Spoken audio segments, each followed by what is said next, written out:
예, 새해가 밝았습니다. 새해 복 많이 받으세요. 인사를 많이 나눴지만 다시 한번 제가 사진 한 장으로 새해 인사를 드리겠습니다. 예, 새해 떠오르는 해처럼 희망찬 한 해 되시고요. 복 많이 받으시면 좋겠습니다. 이 사진은 새해 아침에 저희 집에서 한 8시 반 사이쯤 찍은 사진인데요. 저희 집이 20층이라 엘리베이터 타기는 조금 좀 힘들 때가 있지만, 불편할 때가 있지만 전망이 툭 터져 있어서 이렇게 좀 가끔 아름다운 일출을 볼 때가 있습니다. 그래, 이날 아침도 제가 좀 이렇게 해가 막 떠오르는 걸 보고 그래도 뭔가 이쁘다 싶은 생각이 들어서 한참 쳐다보다가 또 막 시간 지나면서 조금 변화가 되더라고요. 또 조금 휙 지나갈 것 같아서 얼른 핸드폰 꺼내서 몇 장 찍었던 것 중에 이제 한 장입니다. 나름대로 뭐 멋있는 것 같아요. 제가 이제 몇 분에게 카톡을 보내드렸더니 딱 한 분이 그러한 리턴을 주셨어요. 이 사진은 세계 유일한 해돋이 사진입니다 라고 평가를 해주셔서 그런 것 같습니다. 여러분도 흔히 동해안에서 막 떠오르는 일출, 독도의 일출 이런 거 많이 인터넷에서 보셨을 때 이건 뭐 많은 사람이 공유하는 거고요. 이 사진은 딱 하나 있는 사진입니다. 여러분에게 이 해처럼 솟아오르는 소망, 또 새로운 희망들을 올 한 해 넘쳐나기를 축원드리면서 이 사진으로 또 인사를 드리고 싶습니다. 여러분들과 새해가 시작되면은 이제 기대도 있고 염려도 있어요. 마음 한편에는 올 한 해는 모든 일이 잘 될 거야. 올 한 해는 또 작년보다는 형편이 많이 좋아질 거야. 그런 소망, 기대도 있지만 또 마음 한편에는 또 작년처럼 힘들면 어쩌지? 아니면 또 작년보다 더 어려운 일이 있으면 어떨까? 그런 염려도 우리 마음 한편에 또 자그맣게 자리 잡기도 합니다. 세계적으로 많은 전문가들이 경기를 예측하면서 올 한 해는 경기가 좋아질 것 같다. 아니다. 뭐 작년이나 올해나 뭐 별 반 다름이 없다라고 이런저런 평가들을 합니다. 가봐야 알겠지만 대부분의 사람들이 그래도 작년보다는 올해가 조금 더 좋아질 것 같다라고 긍정적인 평가를 하는 것을 보면서 조금 우리가 소망을 가질 수도 있겠습니다. 한 가지 소망스러운 일은 골드만삭스라는 어떤 전문 기관에서 좀 먼 이야기지만 이러한 이야기한 것을 볼 수 있었습니다. 만약 우리 한국이 전쟁 없이 평화롭게 통일이 된다면 한 30년, 40년 지나서 2050년쯤이 되면은 독일, 프랑스, 일본을 제치고 그 앞선 선진국이 될 것이다. 국민 총생산이 그들보다 훨씬 앞질러 갈 거다라는 그런 긍정적인 예측을 한 것을 봅니다. 또 스페인에 있는 어떤 한 신문은 아마 그때쯤 되면 세계에서 두 번째로 선진국이 될 거다라고 평가하는 신문도 있는데요. 좀 과한 평가 같고요. 골드만삭스는 그래도 나름대로 신뢰할 만한 기관이기 때문에 아마도 한 30년, 40년 지나면 우리나라가 세계에서 정말 괜찮은 나라 될 것으로 예측이 됩니다. 그냥 무조건 거기서 말하는 거 아니거든요. 나름대로 다 데이터가 있거든요. 거기서 말하는 것 보면은 북한에는 엄청난 지하 자원이 있대요. 그리고 값싼 노동력이 있습니다. 우리 이쪽 한국 남한 쪽에는 엄청난 기술력이 있거든요. 이 두 가지가 융합을 하면은 폭발적으로 성장을 하면서 우리 통일 한국의 미래가 아주 밝다. 그러한 이야기를 하는 것을 보면서 소망을 갖습니다. 여러분 그때까지 오래오래 사세요. 예, 건강관리 잘 하시고 오래오래 사셔서 통일 한국의 멋진 미래를 우리가 좀 함께 누릴 수 있었으면 좋겠습니다. 그것은 뭐 한 30년 이후에 먼 거대 담론이고요. 우리가 조금 시간을 좁혀서 올 한 해 2014년 당장 우리나라에서도 크고 작은 이런 변화들이 뭐 여러 가지로 있을 겁니다. 나라는 나라대로, 개인은 개인대로, 회사는 회사대로 이런저런 변화들이 있을 터인데 많은 트렌드 전문가들이 말하는 것을 보면은 특히 사회 문화 쪽에서 많은 변화들이 있을 것으로 예측을 합니다.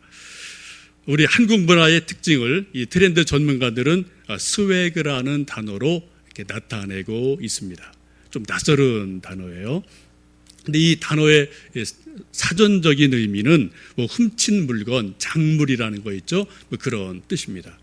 근데 이것이 좀 시대가 변하면서 이 스웨그라는 단어가 멋지다, 좋다, 이런 뜻으로 많이 변모가 돼서 요즘 젊은이들 사이에는 스웨그한테 그러면 이거 상당히 멋있어, 이런 뜻으로 쓰이는 그러한 단어입니다. 우리가 얼마 전까지는 어떤 사람한테 젊은이에게 그래 그럼 뭐예요? 되게 멋있다는 거잖아요, 그죠? 차갑다는 뜻이 아니라 정말 멋져, 이런 뜻으로 사용했던 것처럼 스웨그한데 그러면 이거 상당히 멋져, 앞서가는 사람이야, 그런 의미로 좀 쓰이는 단어이기도 합니다. 이 단어가 나오는 배경은 여러 가지 있겠지만 어떤 사람은 스코틀랜드 사람들이 이제 건들건들 기분 좋게 걷는 모습에서 이 단어가 나왔다, 그런 말도 있고요. 또 힙합이라는 이제 젊은이들 부르는 노래가 있는데 거기 랩이라는 게 있잖아요. 뭐 중얼중얼거리고 막 이렇게 하는 그 랩이 있는데 그 랩을 하면서 래퍼들이 자기 기분에 흥겨워서 막 흔들흔들 거리는 모습, 그런 감정 상태, 이런 것을 스웨그하다라고 말하기도 합니다. 어쨌든 이 스웨그라는 단어는 좀 멋있다, 이런 단어로 쓰이는 용어이고 표현이기도 한데요. 요즘 젊은이들에게 많이 쓰이는 그런 단어이기도 합니다. 요즘 젊은이들이 그냥을 그냥 이렇게 말 안 하죠. 어떻게 말해요? 갱. 들어보셨습니까? 갱 하고 이렇게 그냥을 갱 이렇게 이제 압축해서 쓰는 그런 말이 있어요. 젊은이들 말처럼 갱, 스웨그한 것이 이제 앞으로 많이 뜰 겁니다. 이미 그런 것이 우리 사회에 많이 퍼져 있고 30대 이하 쪽에는 일상생활이 그런 게 사실은 돼 있어요. 어른들 보기에 저거 뭐 저래, 옷차림이 뭐 저래, 행동이 뭐 저래, 이렇게 보이는 조금 거슬러 보이는 것들이 사실은 젊은이들은 스웨그한 거예요. 그게 스웨그한 거예요. 그게 이제 세대 차이입니다. 쉽게 말씀드리면 이 젊은이들은 자기 책임지는 거는 별로 좋아하지 않습니다. 그냥 자기 기분 좋은 대로 자기 멋에 겨워서 자기 흥에 취해서 가볍게 살아가는 모습들을 좋아하게 됩니다. 그래, 진지함보다는 가벼운 것, 또 즐거운 것, 자기 만족을 추구합니다. 구속받는 것을 싫어하고요. 기성세대와 뭔가 다르고 싶은 것들이 있어요. 그래, 어떻게 선을 긋고 싶어하는 그런 여러 가지 행동과 말들이 이렇게 저렇게 나오게 됩니다. 여러분도 보시겠지만 젊은이들 보면 그냥 추리닝 바람으로 바깥에 뭐 어디 가게도 가고요. 심지어 교회도 이제 올 수 있어요. 뭐 그런 사람 분명히 있습니다. 또 모자도 반듯하게 안 쓰죠. 어떻게 했어요? 좀 이렇게 빼딱하게 이렇게 뭐 탁창 올리고 뭐 이상하게 저게 폼도 안 나는 것 같은데 걔들은 그게 폼 나는 거예요. 그게 스웨그한 거예요. 이런 것들이 이제 점점 앞으로 확산될 것이라고 예측하는 것을 보게 됩니다. 한마디로 말씀드리면 경박단소하다라고 말할 수가 있겠습니다. 이 경박단소하다는 것이 어른들에게는 정말 말 그대로 가볍고 짧은 거예요. 그러나 젊은이들에게는 정말 이게 멋진 거로 보여지는 그런 세대 간의 어떤 세대 간의 차이, 세태의 변화, 이런 것들이 이미 우리 사회 속에 많이 침투해 있음을 여러분 거리에서 집에서 보시면 보실 수가 있어요. 여러분 눈에 뭔가 거슬리는 것, 그것이 젊은이들에게는 스웨그한 것이다, 멋있는 것이다. 그렇게 우리가 담아주지 않으면 상당히 좀 불편한 마음이 있지 않을까 싶습니다. 이 경박단소한 모습은 음식 먹는 것에서도 찾아볼 수가 있습니다. 저까지만 해도 또 우리 부모님 세대를 보면은 먹는 것은 생존의 문제였습니다. 무엇을 먹을까, 무엇을 마실까, 무엇을 입을까는 정말 처절한 생존이었습니다. 쌀이 없기 때문에 보리쌀을 먹어야 됐고요. 감자를 먹고 고구마를 먹고 죽을 먹고 멀건 죽을 먹고 또 비지찌개를 먹는 것이 저 혹은 제 윗세대 어른들의 삶의 모습이었습니다. 그러나 요즘 젊은이들은 무엇을 먹을까, 무엇을 마실까가 생존의 문제가 아니에요. 이제 선택의 문제예요. 뭘 골라 먹을까, 이것이 그들에게는 심각한 고민인 것을 보게 됩니다. 여러분, 요즘 젊은이들에게 뜨는 그러한 인터넷 방송이 있는데요, 먹방이라는 게 있습니다. 혹 보신 분 계실지 모르겠습니다. 저도 한두 번 봤는데 저한테는 안 맞아서 이제 안 보는데요. 이게 요즘 보면 이렇게 인터넷에 다 이렇게 뭐 카메라가 있어서 혼자 다 자기 상황을 이렇게 뭐 송출할 수 있고 다 이렇게 담아낼 수 있거든요. 카메라를 놓고 거기서 혼자서 막 신나게 라면 끓여 먹고 막 먹으면서 개걸스럽게 먹으면서 농담하고 희죽거리고 막 그냥 깔깔거리는 그런 모습들을 서로가 막 방송하고 보고 서로 교신하는 이러한 일들이 있습니다. 이게 어른들 볼 때는 저거 음식 먹으면 저게 무슨 짓거리냐라고 혀를 찰 일인데 젊은 애들은 좋아 죽는다고 그래요. 거기 막 사람들이 막 몰려가면서 거기서 같이 또 자기도 라면 끓여 먹고 막 이거 먹고 이런 것들 일들이 지금 막 일어나고 있거든요. 그러니까 어른들은 이거 안 됩니다. 저도 안 돼요. 근데 30대 이하 조금 이게 정말로 난리 아닌 난리처럼 퍼져가는 그런 문화 현상인 것을 보게 됩니다. 여러분, 세태가 많이 달라졌어요. 무엇을 먹을까, 무엇을 마실까? 이 문제는 2000년 전에도 심각하고 중요한 질문이었습니다.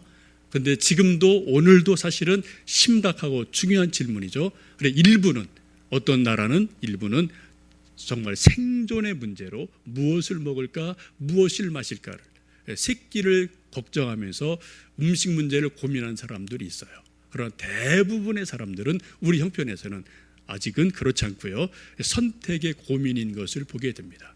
어쨌든 예나 지금이나 우리 모든 인간이 살아있는 한은 무엇을 먹을까, 무엇을 마실까 이런 고민들은 계속해서 되어질 것으로 보여집니다. 오늘 성경에서 예수님 말씀하십니다. 무엇을 먹을까, 무엇을 마실까, 무엇을 입을까 염려하지 말라라고 말씀합니다. 이 말씀을 보면 반대로 말씀을 드리면 예수님 당시에 수많은 유대인들이 무엇을 먹을까, 무엇을 입을까, 무엇을 마실까 이 문제로 고민이 아주 많았다는 그러한 반증이기도 합니다. 오늘 성경 말씀 보시면 염려라는 단어가 아주 많이 반복되는 것을 보게 됩니다. 25절에 그렇게 말씀합니다. 내가 너희에게 이르노니 목숨을 위하여 무엇을 먹을까, 무엇을 마실까, 몸을 위하여 무엇을 입을까 염려하지 말라. 27절에 너희 중 누가 염려함으로 그 길을 한 자나 더하겠느냐. 28절 너희가 어찌 의복을 위하여 염려하느냐. 31절에 그러므로 염려하여 이르기를 무엇을 먹을까, 무엇을 마실까, 무엇을 입을까 하지 말라라고 말씀하십니다. 예수님 거듭거듭 말씀하기를 염려하지 마라, 염려하지 마라. 왜 염려하느냐라고 말씀을 하셔요. 이것은 반대로 그 당시 수많은 사람들이 그런저런 문제로 염려를 심각하게 하고 있다는 그러한 반증인 것을 보게 됩니다. 예수님은 우리 인간들이, 우리 인생들이 무엇을 염려하는지를 잘 알고 계십니다. 우리가 고민하는 고민의 문제들을 꿰뚫어 알고 계셔요. 그래서 지금 말씀하기를 무엇을 먹을까, 무엇을 마실까, 무엇을 입을까 염려하지 말라라고 권면하십니다. 1차적으로 염려하는 것은 의식주의 문제죠. 무엇을 먹을까, 무엇을 막을까, 무엇을 입을까. 의식주의 문제가 우리의 고민이기도 합니다. 지금도 이런 문제가 우리에게 있어요. 상대적인 거지만 누가 더 부자냐, 누가 더 가난하냐 이런 고민이 우리 모두에게 있습니다. 또 누가 더 키가 크냐, 누가 더 키가 작으냐, 누가 더 멋있게 생겼느냐, 그렇지 않느냐 이런 고민이 우리에게 지금도 있고 특히 젊은이들에게 그런 것들이 아주 많이 있습니다. 또 어떤 사람들 거리에 나가면 저 사람은 정말 명품 진짜 가방을 멋있게 메고 가는데 왜 나는 짝퉁을 메고 가야 되나, 나는 길표를 걸치고 가야 되나, 그런 갈등이 사람들 속에 있단 말이죠. 그러면 이런 것들이요 어른뿐 아니라 요즘은 초딩 중딩까지도 내려와 있는 건 여러분 아실 겁니다. 저도 아이들이 있어서 가끔 얘기 들어보면은 우리 반의 반 아이들 반 이상이 뭐 입고 다녀, 우리 반 아이들의 반 이상이 뭐 신고 다녀, 우리 반 애들 반 이상이 무슨 명품 가방 가지고 다녀, 아빠 나도, 이런 얘기를 할 때가 있거든요. 저는 상관 몰라요. 뭐 한두 명이 메고 다니겠지만 아마 애표는 그게 뭐 전체로 보일 수 있겠고 그래서 나도 하고 뭐 이제 신발 사줘, 뭐 사줘 이런 것들 얘기하는 거 듣는데 가끔 좀 미루다가 이제 뭐 계속 또 뭐 이건 안 해줄 수 없는 상황들이 있으면은 한두 개 뭐 최소한 선에서 사주긴 합니다만 어쨌든 아이들도 지금 나름대로 명품이라는 거에 대해서 목을 걸고 있고요. 우리 반 애들이 다 그래. 그러니까 안 해줄 수가 없잖아요. 그죠? 이게 참 곤란한 그런 상황들이 우리 뭐 어린 아이들에게까지도 이미 파급돼 있는 것을 봅니다. 이게 사실은 뭐예요? 무엇을 먹을까? 무엇을 입을까? 무엇을 또 마실까? 이런 문제거든요. 이런 문제들이 꼭 음식의 문제뿐 아니라 우리 일상생활 속에서 어린 아이들에게도 이러한 문제들이 상대적으로 계속해서 일어나고 있는 모습을 우리 현실 속에서 보게 됩니다. 우리 사람들이 살면서 늘 고민하는 것은 한마디로 말씀드리면 본질이냐 비본질이냐 이 문제예요. 이게 본질이냐 비본질이냐 이 문제가 우리 모든 사람들이 한평생 살면서 갈등하고 고민하는 핵심은 그겁니다. 여러분, 우리 인생을 살다 보면은요, 진짜 고민할 문제는 고민하지 않고 슬쩍 넘기고요, 고민하지 않아도 될 문제 때문에 심각하게 고민하고 염려할 때가 많습니다. 정말 해야 될 일은 신경 쓰지 않고 하지 않아도 될 사소한 일에는 신경을 온통 쓰고 사소한 일에 목숨을 거는 일들이 우리 주변에 우리에게 적지 않이 있음을 봅니다. 그러다 보니까 인생이 본말이 전도가 돼요. 알맹이는 없는데 껍데기는 많아지는 그러한 현상들이 우리 인생 속에서 일어나게 됨을 봅니다. 우리가 가끔 소위 유명한 사람들의 어떤 말년, 어떤 유명한 사람들의 어떤 막 타락하는 모습, 넘어지는 모습을 보면 우리 볼 때 이야 대단하다라고 보여지는 사람들이 넘어지는 순간 보여지는 그들의 속내를 보면은 정말 허무하다, 공허하다 이런 걸 우리가 많이 볼 때가 있잖아요. 어떤 매스컴 타는 스타들이든지 많이 이런 사람들을 보면은 겉과 속이 너무나 다른 것을 우리가 종종 보면서 우리가 좀 허탈해할 때가 종종 있습니다. 작년 12월 30일 연말에 한 일간지에서 이 시대 최고의 지성인이라는 이어령 교수님과 연말 대담한 것을 인터뷰한 것을 신문에 전문을 게재한 것이 있었습니다. 쭉 읽어보았는데요. 그 내용 많은 것이 있었는데 우리나라 최고의 지성인이라는 이어령 교수가 어떻게 마음을 열고 예수님께로 돌아왔는지 또 기독교로 자기가 돌아왔는지에 대해서 이런저런 얘기를 하게 되죠.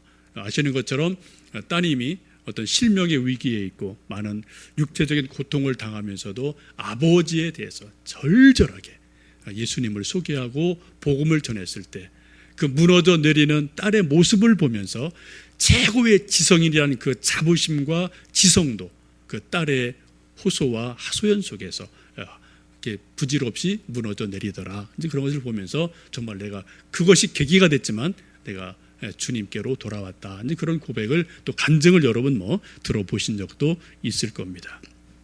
이제 그러면서 그 대담에서 이어령 교수가 이제 한 예를 또 든 것이 있었습니다. 독일의 유명한 시인 하이네라는 시인이 있는데 정말 천재라고 알려진 사람이죠. 근데 이 하이네라는 시인이 말년에 프랑스 루브르 박물관 앞에 가서 그 앞에 쓰러지면서 한 동상을 끌어안고 이렇게 절규했다고 합니다. 나를 좀 어떻게 해주시오. 더 강력한 신은 없습니까? 라고 말하면서 자기 말년에 정말 신을 찾는 강력한 신을 찾는 그런 절규를 했다는 것을 이어령 교수가 소개하는 모습을 볼 수가 있었습니다. 그렇습니다. 아무리 천재라도 인생의 끝자락에 가면은 하나님을 찾지 않을 수가 없어요. 어느 누구도 인생의 마지막 순간 끝자락에 가면은 하나님을 찾지 않을 수 없는 것이 인생이기도 합니다. 왜요? 우리 인간은 하나님의 피조물이기 때문에 그렇습니다. 하나님 형상대로 만들어진 존재이기에 하나님 없이는 아무리 세상에서 많은 것을 누렸고 가졌고 알고 있다 하더라도 그것이 다 헛것임을 알기 때문에 인생 마지막 순간에 하나님을 찾는 절규가 모든 사람들에게 있게 마련입니다. 문제는 시간의 문제예요. 어떤 사람은 인생 초반부에 일찌감치 하나님을 찾습니다. 어떤 사람은 인생 말년에 하나님을 찾습니다. 아니 어떤 사람은 죽음 이후에 최후의 심판의 자리에서 비로소 하나님을 알면서 하나님을 절규하는 인생들도 없지 않아 있을 겁니다. 여러분, 우리 모든 인간은 하나님을 비껴갈 수가 없어요. 어느 누구도 하나님을 비껴갈 수가 없습니다. 이게 인간이에요.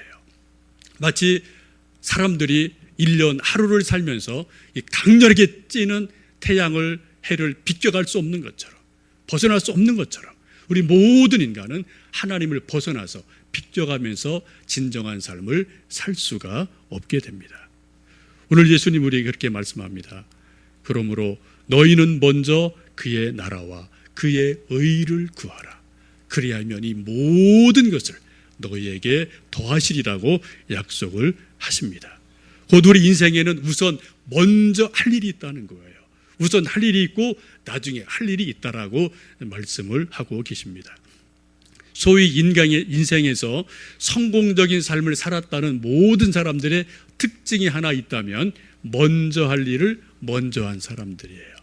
우선순위를 잘 잡아서 먼저 할 것을 먼저 한 사람은 성공하는 겁니다. 그런데 먼저 할 것을 뒤로 미루든지 나중에 할 것을 먼저 땡겨 하는 사람들은 우선순위가 바뀌면서 인생이 혼란스럽게 되고 결국은 인생의 뒷걸음 치는 것을 보게 됩니다. 여러분도 보셨겠지만 스티븐 코비라는 사람이 쓴 유명한 책이 있죠. 성공하는 사람들의 7가지 습관이라는 책이 있는데요. 며칠 전에 신문 보니까 이게 벌써 우리나라에서만도 212세가 됐다니까 엄청나게 많이 읽힌 책으로 보여집니다. 저도 오래전에 좀 사서 조금 보고 있는데 그 성공하는 사람들의 7가지 습관 중에 3번째가 그거예요. 소중한 것을 먼저 하라. 중요한 것을 먼저 하십시오 라고 권면합니다. 성경 말씀과 똑같은 거예요. 먼저 그의 나라와 그의 의를 구하라. 소중한 것을 먼저 하면 그러면 인생에 성공할 것이다 라고 이야기합니다. 여러분, 우리 인생에서 가장 소중한 일, 먼저 할 일이 무엇일까요? 그것은 바로 하나님을 찾는 일입니다. 지혜왕 솔로몬이 전도서 12장에서 그렇게 말씀합니다. 너는 청년의 때에 곤고한 날이 이르기 전에 창조주 하나님을 기억하라 라고 말씀합니다. 여러분, 믿음이 좋다는 게 무엇일까요? 믿음이 성장한다는 게 무엇을 의미할까요? 그것은 기록된 하나님의 말씀, 성경 말씀이 내게 하나님 말씀으로 체험되어지는 것이 많을수록 믿음이 성장하는 겁니다. 여러분도 그렇고 저도 그렇습니다만 어떤 때가는 성경 읽을 때 그냥 글씨를 읽을 때가 많아요. 그냥 글씨만 읽는 거예요. 근데 어떤 때는 이 글씨가 그냥 글씨가 아니라 하나님의 살아있는 말씀으로 내게 다가올 때가 있습니다. 내게 믿어질 때가 있어요. 그리고 내 생활 속에서 그것이 이렇게 이루어질 때가 있어요. 내가 믿고 했더니 그대로 될 때가 있어요. 너는 내게 부르짖으라 내가 내게 응답하겠고 내가 알지 못하는 크고 은밀한 일을 내게 보이리라. 그 말씀을 붙들고 내가 기도했더니 기도 응답이 돼요. 되는구나. 이런 것이 많을수록 믿음이 좋은 사람이에요. 믿음이 성장한 사람입니다. 그런데 성경 읽어도 그냥 글씨만 쭉 있을 뿐이지 나한테는 천 다가오는 것이 없다. 내게 경험된 것이 없다. 그래서 믿음이 좋다라고 말하기가 힘들 것입니다. 저는 오늘 읽어드린 이 마태복음 6장에 대해서 개인적인 간증이 있습니다. 아주 오래전 제가 대학 1학년 때 겨울 방학 때입니다. 그때는 12월, 1월, 2월 세다 아주 길긴 겨울 방학이잖아요. 그때 제가 나이도 어리고 아직도 성숙하지 않아서 그냥 미래에 대한 비전도 없었고 기대도 없고 꿈도 없고 그냥 그렇게 살던 그러한 시절이었습니다. 긴 방학 방에서 뒹굴뒹굴 거리고 그냥 있는데 그때 한 1월 중순 하순쯤 되어서 제 과 바로 1년 선배가 있는데 그분이 저를 1학년 말에 좀 선교단체 이렇게 좀 끌어줬던 선배예요. 한동안 연락도 없다가 전화도 그때 잘 되지 않는 시대니까 갑자기 그냥 저희 집에 와서 경정이 형제 집에 있어 하고서 막 이렇게 들이닥쳐서 제가 피할 수가 없었어요. 그래 그냥 문을 열어줬더니 제 방으로 쑥 들어오더니 이제 들어와서 막 한참 이런저런 얘기를 하다가 그러다 성경을 탁 꺼내더니 그 선배가 마태복음 6장 25절에서 34절까지만 쭉 읽어주더라고요. 그리고 이제 나름대로 이렇게 설명을 하면서 그 선배가 저에게 하는 말이 지금도 기억이 납니다. 형제, 하나님이 지금 이 성경을 통해서 이렇게 약속하지 않냐. 먼저 그의 나라와 그의 의를 구하라. 그리하면 이 모든 것을 너희에게 더하신다고 약속하지 않냐. 이게 성경 아니냐. 이게 하나님 말씀 아니냐. 우리 믿지 않느냐. 한번 이 말씀대로 한번 인생을 살아보지 않겠냐? 그렇게 도전하고 저를 설득하는 그런 시간이 한두 시간 있었습니다. 그때 제가 반은 반강제적으로 선배니까, 또 반은 글쎄 호기심 때문에 제가 마음을 조금 연 적이 있습니다. 그때 제가 선배가 많은 말을 했지만 지금도 기억나는 것은 33절 말씀이 기억나는데요. 그런즉 너희는 먼저 그의 나라와 그의 의를 구하라. 그리하면 이 모든 것을 너희에게 더하시리라 라고 이야기하면서 이 말씀대로 한번 살아보지 않겠냐, 한번 믿져야 본전 아니냐, 한번 해보지 않겠냐, 그런 도전을 저에게 준 일이 있습니다. 지금도 그렇습니다만 먼저 그의 나라와 그의 의를 구한다는 것, 지금도 저는 그 깊은 뜻을 다 모릅니다. 더더군다나 그때는 알듯 말듯 그런 게 있었어요.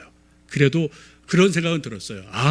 먼저 시간을 먼저 하나님께 드리는 것, 생각할 때 먼저 하나님 생각하는 것, 무슨 이런저런 일이 많이 있을 때 먼저 하나님 일 먼저 하는 것, 하나님을 먼저 두면, 먼저 예배를 드리면, 하나님을 생각하면, 그럼 하나님이 이 모든 것을 더하신다는 거구나, 그런 희미한 생각이 있었기 때문에 한번 마지못하지만 한번 해볼게요 라고 제가 선배에게 답을 하고, 그때부터 조그마씩 제 고민이 있었습니다. 그리고 슬럼프를 벗어나게 됐고요. 30년이 지나면서 이 말씀을 지금도 간간히 붙들고 씨름하며 묵상하고 있습니다. 약 30년의 세월을 돌이켜보면 저를 지금의 제가 될 수 있도록 만들어준 한 말씀이 있다면 바로 이 말씀이에요. 너희는 먼저 그의 나라와 그의 의를 구하라. 그리하면 이 모든 것을 너희에게 더하시리라. 여러분, 2014년 새해가 시작되었습니다. 올 한 해 여러분 이 일도 저 일도 하실 일이 많겠지만 오늘 주님이 이렇게 말씀하시는 것처럼 너희는 먼저 그의 나라와 그의 의를 구하라. 그리하면 이 모든 것을 너에게 더하시라는 말씀을 제 간증과 더불어 여러분에게 드리고 싶습니다. 천지는 변할지라도 하나님 말씀은 1.1획도 변하지 않는다고 하나님은 말씀하십니다. 이 말씀을 의지하고 여러분 정말 먼저 그의 나라와 그의 의를 구하는 삶을 살아가시면서 그 뒤에 따라오는 말씀처럼 이 모든 것을 더하시는 하나님의 은혜를 풍성히 누리시는 한 해가 될 수 있기를 간절히 축원드립니다. 기도하겠습니다.